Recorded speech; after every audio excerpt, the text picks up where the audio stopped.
A vida contemporânea tem inúmeras praticidades, não é? Tudo que a gente precisa, hoje em dia, está ao alcance de um toque, né? Você abre as redes sociais, abre a internet, de alguma maneira, aquilo que você procura, você encontra. Você encontra podcast? Não encontra podcast, Aline? Né? A Aline estava no podcast, por isso que eu estava falando, né? Seu esposo já falou para mim, né?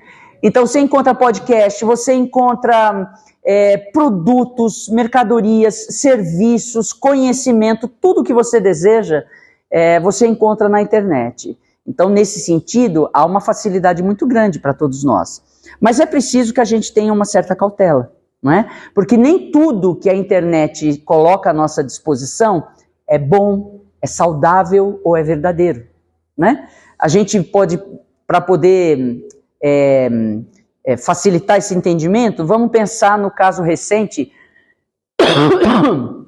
desculpe, do influenciador Felca, que denunciou algo que todo mundo já tinha ideia, mas não sabia o tamanho, né, do rombo, que foi aquela questão o termo que ele usou, a adultização, né? Colocar crianças em situação que possa facilitar a pedofilia ou envolvê-las diretamente em questão de pedofilia.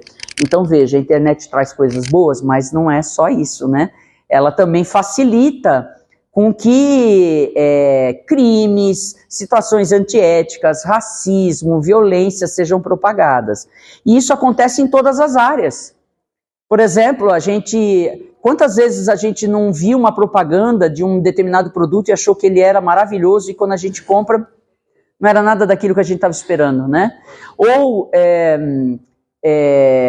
por exemplo, a polarização, né, da questão política, né? Um dia desse veio para mim no feed, né, uma informação lá e parecia tão verdadeira que chegou a me dar até um tremor, né?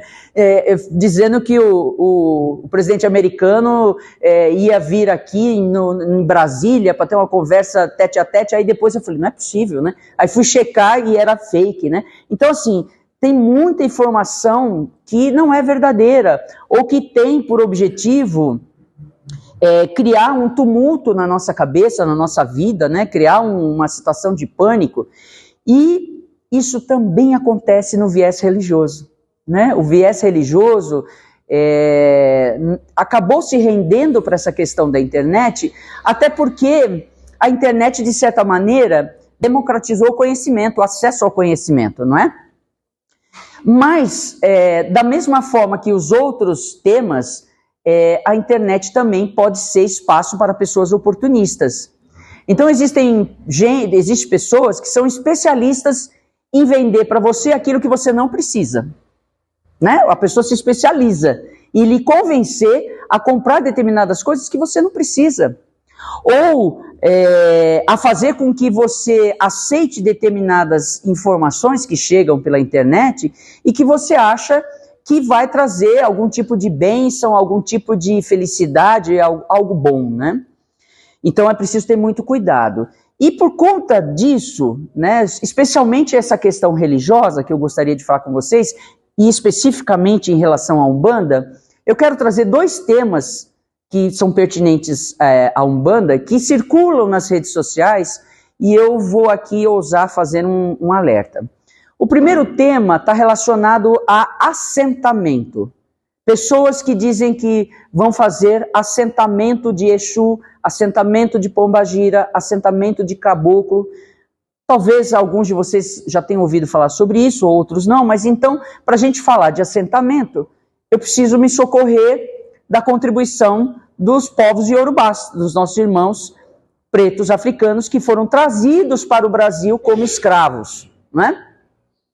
E o povo iorubá, que é o povo da tradição de orixá, eles nos ensinam que existem divindades, né? Divindades ou emanações de Deus, né? Que são chamados por nós aqui orixás, tá? Esses orixás, eles são fonte de axé. E o que é axé? Axé é poder de realização, é vitalidade, é felicidade, é alegria, é tudo de bom. Nada, segundo o povo, a tradição de orixá, nada no mundo seria possível se não houvesse axé. E os seres que são os detentores desse axé são chamados orixás. O axé, ou a energia desses orixás, está impregnado em tudo que existe na natureza. Nas águas, nas folhas, nas pedras, nos animais e em nós. Mas como uma energia, ela vai se esgotando. Então, de tempo em tempo, é preciso renovar essa vitalidade, renovar essa energia, renovar esse axé. E o que é que o povo iorubá fez? Ele pensou, bom, é preciso que a gente, de alguma maneira, consiga trazer para próximo de nós algo que possa ressoar o poder desse orixá, que possa, de alguma forma, amplificar, trazer para perto, trazer para próximo de nós. Isso foi feito através de um assentamento. Um assentamento é um recipiente que vão determinados elementos, que são elementos simbólicos daquele orixá, pedras, né, que é chamado otá.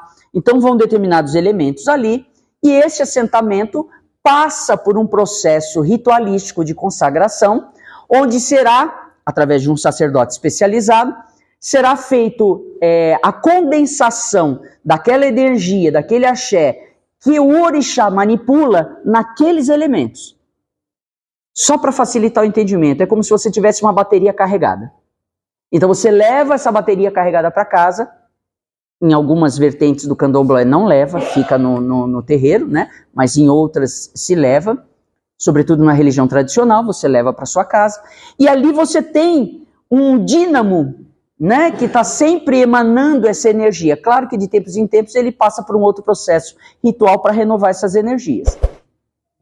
E o que você faz? Você usa determinados oráculos, né? Existe um oráculo que é uma semente, uma noz, chamada noz de cola, um obi, em que você faz os seus pedidos para se comunicar com esse orixá, cuja energia está assentada ali, não é o orixá, a divindade, né? Imagina, uma divindade está concentrada na pedra, é a energia dele que está ali, é o axé dele. E aí você se comunica com esse orixá. Veja, até agora eu não falei de entidade, né? Eu não falei de caboclo, preto velho, criança, exu, pombagira. E por que não falei? Porque essas entidades que baixam nos terreiros de Umbanda não são divindades. Eles não são divindades. Eles são seres espirituais que tiveram uma vida como a nossa, que tiveram uma passagem na vida, encarnados, né? É lógico que a gente tem alguns desses seres num patamar muito elevado de evolução espiritual, mas temos outros que não são tão elevados. Mas o fato é, tiveram vida no mundo físico. Portanto, não são orixá. Eles manipulam as energias dos orixás que estão na natureza? Manipulam, mas não são fonte de energia. Então, minha gente, não adianta eu pegar uma bacia, uma coisa de cobre, ou uma bacia de barro, ou uma de ferro, e falar, bom, eu sou de Ogum, então eu vou pegar os ferros de Ogum, vou colocar ali, e vou pedir para o senhor Ogum Yara, que é o Ogum que me assiste quando vem, para ele fixar ele ali. Porque como que eu vou fixar uma pessoa que é um espírito como o meu, que está nesse invólucro aqui, nesse corpo físico, numa pedra, ou num ferro, ou em qualquer outro objeto? Eu não tenho como pegar determinados assentamentos e ferramentas, né, que isso é chamado ferramenta, e dizer, olha, seu tranca-ruas está aqui, ó. E para que você vai querer levar um assentamento, agora indo pela lógica, para que você vai querer levar o assentamento do seu tranca-ruas para casa? Para falar no oráculo, para se comunicar com ele, se você pode vir aqui e falar direto com ele? É diferente do orixá.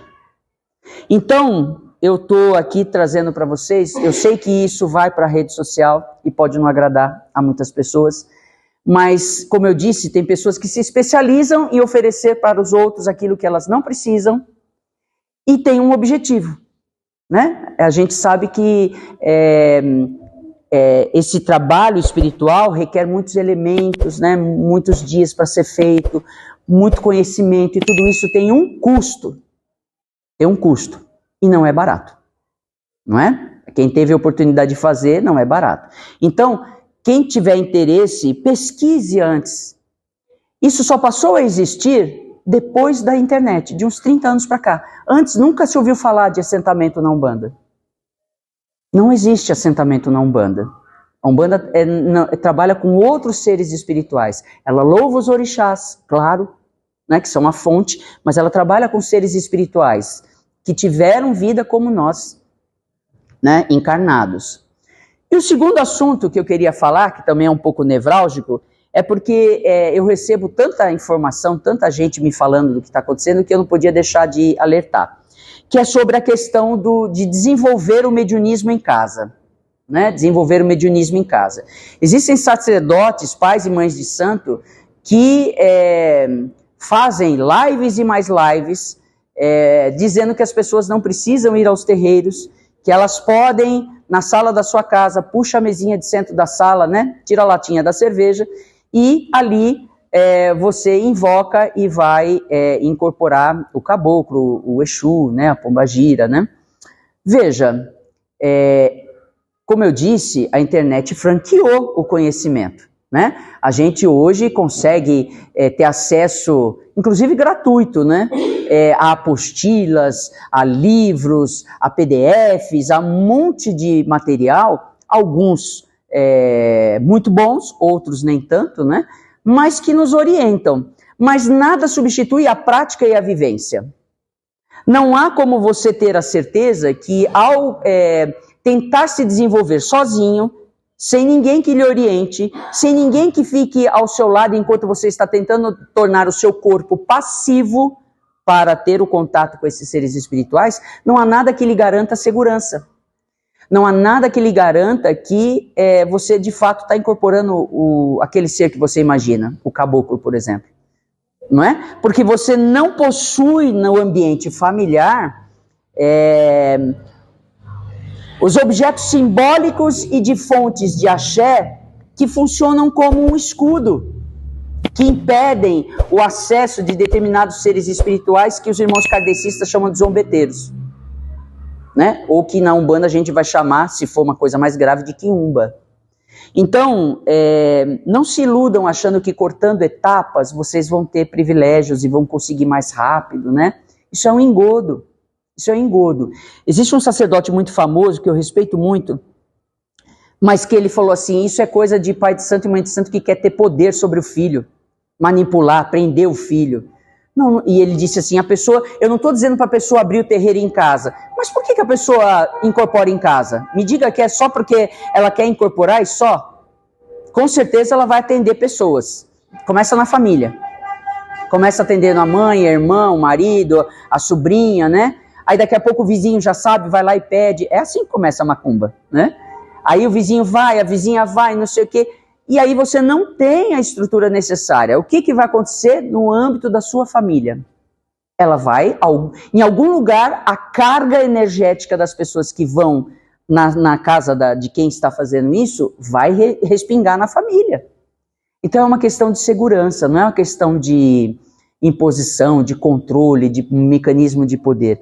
É uma questão de segurança, né? Ah, mas eu não posso ter contato com o astral que me acompanha, com o povo que me acompanha e me protege? Claro que pode. Acenda a sua vela, faça a sua prece, tome um banho de ervas, medite, tudo isso é válido.